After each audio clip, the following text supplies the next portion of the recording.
నమస్తే అండి. శ్రీ గురుభ్యో నమః. శ్రీమాత్రే నమః. ఈరోజు మనము గోచార రీత్యా గురుగ్రహం మనకి మే 14 తారీఖున వృషభ రాశి నుంచి మిథున రాశిలోకి సంచారం జరుగుతుంది. సో, ఆ సంచారంలో మనకి ఏ రాశుల వాళ్ళకి ఎలాంటి ఫలితాలు ఉంటాయనే విశ్లేషణ చేద్దాము. సో, ద్వాదశ రాశుల వాళ్ళకి గురు గోచార ఫలితాలని ఈ వీడియోలో తెలుసుకునే ప్రయత్నం చేద్దాము. గురుగ్రహం మనకి మే 14 తారీఖున రాత్రి 11 గంటల 20 నిమిషాలకి మనకి న్యూఢిల్లీని గనక మనము లొకేషన్‌గా తీసుకున్నట్లయితే గనక ఆ సమయానికి వృషభ రాశి నుంచి మిథున రాశిలోకి సంచారం జరుగుతుంది. మే 14 తారీఖు నుంచి కూడా అక్టోబర్ 18 తారీఖు వరకు కూడా మిథున రాశిలో సంచారం జరిగి 18 తారీఖు అక్టోబర్ లో కర్కాటక రాశిలోకి వక్రగతిలో ట్రాన్సిషన్ జరుగుతుందన్నమాట.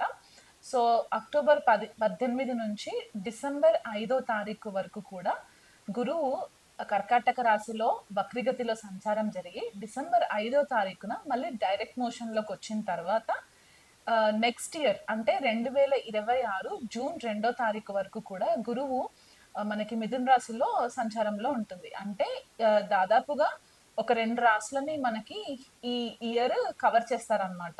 అండ్ ఇది మనకి అతిచారి అని కూడా చెప్తారు. ఈ సంవత్సరం గురువు అతిచారి అంటే చాలా ఫాస్ట్ మూవ్‌మెంట్ ఉంటుందనమాట. సో, గురువు మనకి జనరల్‌గా ఏమనుకుంటామంటే జీవకారక గ్రహము అని చెప్పేసి అనుకుంటూ ఉంటామనమాట. ఎందుకంటే గురువు చాలా మంచి ఫలితాలిస్తారు. శుభగ్రహము. మనకి ఏ ఆస్పీషియస్ ఫంక్షన్స్ చేసుకోవాలనుకున్నా కూడా గురుబలం చూసిన తర్వాతే మనము క్యాలిక్యులేషన్స్‌లోకి తీసుకునే ప్రయత్నం చేస్తూ ఉంటామనమాట. జీవకారక అంటే మనకి ఏదైతే ఆక్సిజన్ మనకి సప్లై అవుతుందో దీనికి గురువే కారణం అవుతారు. మనకి ప్రాపర్ ఎథిక్స్ నేర్పించడానికి మన మోరల్స్, వాల్యూస్ ఇవన్నీ కూడా గురుగ్రహం నుంచే వస్తాయి. మనకి గురువుల యొక్క బ్లెస్సింగ్స్ ఉన్నాయా లేదా? లేకపోతే దైవ బలం ఉన్నదా లేదా? అనేది కూడా మనకి జన్మ జాతకంలో గురుగ్రహాన్ని పొజిషన్‌ని బట్టి మనకి తెలుసుకుంటామనమాట. గురువు మనకి విద్యాకారకుడు కూడా అన్నమాట. అంటే మనకి విద్యకి సంబంధించిన మెయిన్ గ్రహం గురుగ్రహం అయిపోతారు కాబట్టి, ఒక జీవికి వీళ్ళు ఏ లెవెల్ వరకు ఎడ్యుకేషన్‌లో వీళ్ళు రాణించగలరు అనే ఒక విశ్లేషణ చేయడానికి కూడా మనకి గురువు గ్రహం ఒక కాలిక్యులేషన్ తీసుకోవడం అనేది ఇంపార్టెంట్ అయిపోతుంది. అది కాకుండా పుత్రకారకుడు. అంటే మనకి పిల్లల కోసం మనం ఏదైతే మెయిన్ గ్రహాన్ని చూస్తామో గురువుని మనము కన్సిడరేషన్‌లోకి తీసుకుంటాము. కొన్ని క్లాసిక్స్ మనకేం చెప్తాయంటే ధనకారకుడు కూడా గురువు అని చెప్తూ ఉంటారు. ఎందుకంటే ధనస్థానానికి ఆహ్, గురువు కూడా ఒక రకంగా ఆధిపత్యం వహిస్తారు కాబట్టి, అన్ని శుభకార్యాలకి మనకి ఏదైతే మన లైఫ్‌లో జరగవలసిన శుభ ఫలితాలకన్నిటికి కూడా గురుగ్రహం చాలా ఇంపార్టెంట్ అయిపోతుందనమాట. సో, అలాంటి గురుగ్రహం యొక్క సంచారము ఈ ద్వాదశ రాశుల పైన చాలా ఎఫెక్ట్స్ ఉంటాయి కాబట్టి, అది ఎలా ఉండబోతుందనే విశ్లేషణ నేను చేస్తాను. మిథున రాశి వాళ్ళకి గురు గోచారము ఎలా ఉండబోతుందో చూద్దామండి. మిథున రాశి వాళ్ళకి జన్మంలోకే గురువు సంచారం అంటే మిథున రాశి కానివ్వండి, మిథున లగ్నం కానివ్వండి. సో, ఇక్కడ గురువు జన్మంలోకొచ్చినప్పుడు ఏంటంటే లగ్నంలో ట్రాన్సిట్ పంచమ స్థానాన్ని చూస్తారు, భాగ్యస్థానాన్ని చూస్తారు. అండ్ మిథున రాశి వాళ్ళకి సప్తమ స్థానాన్ని, దశమ స్థానాన్ని గురువు నైసర్గికంగా రూల్ చేస్తారు కాబట్టి, మిథున రాశి వాళ్ళకి జనరల్‌గా గురువు బాధక గ్రహంగా మనము కన్సిడరేషన్‌లోకి తీసుకోవచ్చు. కాకపోతే జన్మంలో గురువు సంచారము అందులో 2 మెయిన్ త్రికోణాస్‌ని రూల్ చేస్తా ఆ వీక్షణ పడుతుంది కాబట్టి పంచమ వీక్షణ అండ్ భాగ్యస్థానం పైన కూడా వీక్షణ పడుతుంది కాబట్టి, ఈ మిథున రాశి వాళ్ళకేమవుతుందంటే, ఇదివరకు చాలా చికాకుల పరిస్థితుల్లో ఉన్న మిథున రాశి వాళ్ళకి ఇప్పుడు ఒక కొత్త ఊరట వస్తుందనమాట. ఒక కొత్త ఎనర్జీని వాళ్ళు ఫీల్ అవుతున్న రకంగా వాళ్ళకి కనిపిస్తూ ఉంటుంది.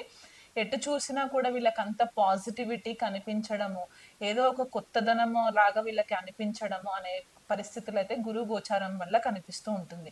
వీళ్ళకి ఆకస్మికంగా ఎవరైనా మంచి గురువులు తారసపడడము, వాళ్ళ వల్ల వీళ్ళు ఆధ్యాత్మికంగా ఎదగడము, లేదా ఏదైనా టెంపుల్స్ దర్శనం చేసుకోవడము, ఆహ్, ధార్మికంగా ఉండడం. ఇదివరకు ఏదన్నా ఒక ప్యాటర్న్ గనక ఫాలో అవుతూ ఉంటే గనక, ఆ ప్యాటర్న్ నుంచి కొద్దిగా చేంజెస్ చేసుకొని, వాళ్ళ బిహేవియర్‌లో చేంజెస్ చేసుకొని, కొద్దిగా మెచ్యూరిటీ థింకింగ్ వచ్చే ఛాన్సెస్ కూడా మనకి మిథున రాశి వాళ్ళకి కనిపిస్తుంది. అంటే ఈ దూకుడుతనము పనులు కాకుండా కొద్దిగా లౌక్యం ప్రదర్శించి ఆచితూచి అడుగులు వేసేలాగా వీళ్ళకి మంచి ఫేవరబుల్ రిజల్ట్స్ ఉంటాయి. అలాగే వీళ్ళకి ఎవరైనా సరే మిథున రాశి వాళ్ళు హైయర్ స్టడీస్ అంటే ఏదైనా ఎక్కువ స్థాయిలో ఉన్న స్టడీస్ ఏదైనా చేసుకోవాలి అని అనుకుంటే కనుక, అంటే ఇప్పుడు డిగ్రీ కంప్లీట్ అయిపోయిన తర్వాత నేను ఇంకా బెటర్‌గా కెరియర్‌లో క్లిక్ అవ్వాలి అని అనుకుంటున్నాను కాబట్టి నాకు ఎడ్యుకేషన్ పరంగా నాకు హెల్ప్ అవ్వాలి అని అనుకున్న వాళ్ళు ఎవరైతే మిథున రాశి వాళ్ళు ఉంటారో వాళ్ళు ఏదైనా ఒక స్కిల్స్ నేర్చుకునే అవకాశం అయితే ఖచ్చితంగా కనిపిస్తుంది. అది వీళ్ళు ఇండియన్ యూనివర్సిటీస్‌తో చేస్తారా? లేకపోతే ఫారెన్ యూనివర్సిటీస్‌తో చేస్తారా? అనేది కూడా వాళ్ళ వ్యక్తిగత జన్మ జాతకాన్ని బట్టి కూడా మనము విశ్లేషణ చేసుకోవచ్చు. కాకపోతే న్యూ స్కిల్స్ నేర్చుకోవడం అనేది మాత్రం మనకి మిథున రాశి వాళ్ళకి చాలా క్లియర్‌గా కనిపిస్తుంది. మిథున రాశి వాళ్ళ పిల్లల పైన కూడా ఎక్కువ ఫోకస్ పెట్టే దాఖలాలు కనిపిస్తున్నాయి. ఎందుకంటే పంచమ స్థానము మనకి పుత్రస్థానం లాగా కూడా మనం చెప్పుకుంటూ ఉంటాం కాబట్టి, పిల్లల విషయంలో చాలా కేర్ తీసుకుంటారు. వాళ్ళ ఎడ్యుకేషన్ విషయంలో కూడా దగ్గరుండి అన్ని విషయాలు చూసుకునే ప్రయత్నం చేస్తూ ఉంటారు. నెగ్లిజెన్సీ ఉండదు. వేకుజామునే నిద్ర లేవడము, పూజారాధనలో ఉండడము, ఇలాంటివి కూడా చాలా కొత్త కొత్త టెక్నిక్స్ అన్నీ కూడా మిథున రాశి వాళ్ళు ఫాలో అయ్యే ఛాన్సెస్ కనిపిస్తున్నాయి. అండ్ వీళ్ళకి కెరియర్ విషయంలో కూడా ఎందుకంటే సప్తమాధిపతి, దశమాధిపతి లగ్నంలోకెళ్ళినప్పుడు ఏమవుతుందంటే, కెరియర్ పరంగా వీళ్ళకి మంచి నెట్వర్క్ సర్కిల్ పెరగడము, ఆ నెట్వర్క్ సర్కిల్ వల్ల వీళ్ళకి ఒక రికగ్నిషన్ రావడము, వీళ్ళు ఒక ఎవరన్నా నార్మల్ అసోసియేట్ లెవెల్‌లో ఉన్నవాళ్ళు టీమ్ లీడర్ పొజిషన్స్‌కి ట్రై చేయడము, లేకపోతే టీమ్ లీడర్ పొజిషన్స్‌లో ఉన్నవాళ్ళు లీడర్‌షిప్ రోల్స్‌కి వెళ్ళడము, వీళ్ళ తెలివితేటలకి ఎదుటి వాళ్ళు చాలా అప్రిషియేట్ చేయడము, ఇవన్నీ కూడా మిథున రాశి వాళ్ళకి చాలా ఫేవరబుల్ రిజల్ట్స్ కనిపిస్తున్నాయి కాబట్టి, ఈ గురు గోచారము మిథున రాశిలో ఉన్నన్ని రోజులు కూడా మీరు ఒక మంచి కెరియర్‌ని సెట్ చేసుకోవడానికి అంటే వచ్చే 12 సంవత్సరాల వరకు మీకంటూ ఒక రికగ్నిషన్ రాడానికి ఇప్పుడు మీరు బీజం వేసుకున్నట్లయితే గనక, ఒక ప్లానింగ్ ప్రకారం వెళ్తే గనక, మీకు ఈ గురు గోచారం చాలా ఫేవరబుల్ రిజల్ట్స్ ఇస్తాయి. కాకపోతే ఇక్కడ ఒక చిన్న ప్రాబ్లమ్ ఏముంటుందంటే, ఎప్పుడైతే లగ్నంలోకి గురు సంచారం జరుగుతుందో, గురువు ఎక్కడ కూర్చుంటే అక్కడ వృద్ధి చెందుతాడు కాబట్టి, మీకు లగ్నం అంటే మన బాడీ, ఫిజికల్ బాడీని గూడా మనం రిప్రజెంట్ చేస్తాం గాబట్టి, కొద్దిగా బరువు పెరిగే ఛాన్సెస్ కనిపిస్తూ ఉంటాయి. అంటే ఎక్కువ హ్యాపీగా ఉన్నప్పుడు మనం జనరల్‌గా బరువు పెరుగుతూ ఉంటాం గదా! ఆ విషయంలో అన్నమాట. ఓవర్ ఈటింగ్ కూడా కొద్దిగా కనిపిస్తూ ఉంటది. కొద్దిగా ఈ నెయ్యి వస్తువులు, స్వీట్స్ ఇవన్నీ కొద్దిగా అవాయిడ్ చేస్తూ ఉండండి వీలైనంత మట్టుకు. మీకు మంచి గురువులు తారసపడుతూ ఉంటారు. వాళ్ళ వల్ల మీరు చాలా మంచి విషయాలు నేర్చుకుంటూ ఉంటారు. మీ ఇష్ట దేవత ఆరాధన ఎక్కువ పెరుగుతూ ఉంటుంది. పెద్దవాళ్ళ పట్ల గౌరవం పెరుగుతుంది. ఇంట్లో గృహశాంతి నెలకొల్తుంది. ఇదివరకు చాలా చికాకుల్లో ఉన్న మిథున రాశి వాళ్ళకి ఇప్పుడు మంచి ఫేవరబుల్ రిజల్ట్స్ అని మనము చెప్పుకోవచ్చనమాట. సో, ఇంకా మీకు ఫేవరబుల్ రిజల్ట్స్ రావాలి. మీకు వ్యక్తిగతంగా దశ అంతర్దశల పరంగా గూడా మీకు గురు గ్రహము ఇప్పుడు ఏదైతే గోచారం జరుగుతుందో మీకు ఫేవరబుల్ రిజల్ట్స్ ఉండాలి అని అనుకున్నట్టయితే గనక, వీలైనంత మట్టుకు దత్తపారాయణం చేసుకోవడం. అంటే గురుదత్త చరిత్ర ఉంటుంది కదా! అది రెగ్యులర్‌గా చదువుకోవడము.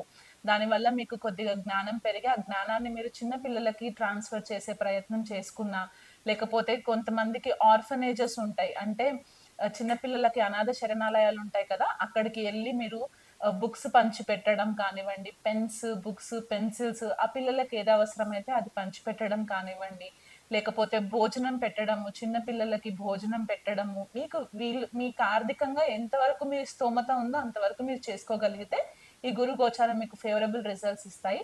అది కాకుండా ఏదైనా ఒక గురు మంత్రం తీసుకొని ప్రతిరోజు కూడా ఈ గురువు మీకు మిథున రాశిలో ట్రాన్సిషన్ అంటే నెక్స్ట్ ఇయర్ వరకు కూడా ఉంటారు కాబట్టి, మధ్యలో వక్రీగతి చెందినా సరే, ఎప్పుడైతే మీకు ఈ ఏదన్నా ఒక గురు మంత్రం తీసుకొని, మీరు ప్రతిరోజు కూడా ఒక 108 సార్లు గనక ఆ గురు స్తోత్రం గనక మీరు పారాయణం చేసుకుంటే చిన్ని మంత్రం. ఓం బృహస్పతయే నమః ఇలాంటి మంత్రం ఏదైనా తీసుకొని మీరు 108 టైమ్స్ చేసుకున్నట్లయితే, మీకు ఇంకా బెటర్ రిజల్ట్స్ వచ్చి ఒక పాజిటివ్ ఆరా మీకొస్తుంది. దానివల్ల మీరు ఎదుటి వాళ్ళకి కూడా జ్ఞానం పంచే మార్గంలో మీరుంటారు. సో, ఈ పర్టిక్యులర్ గురు సంచారంని మాత్రం మిస్‌యూజ్ చేసుకోకుండా ప్రాపర్ ప్లానింగ్ చేసుకొని మంచి వ్యక్తులతో పరిచయాలు పెంచుకునే ప్రయత్నం చేయండి.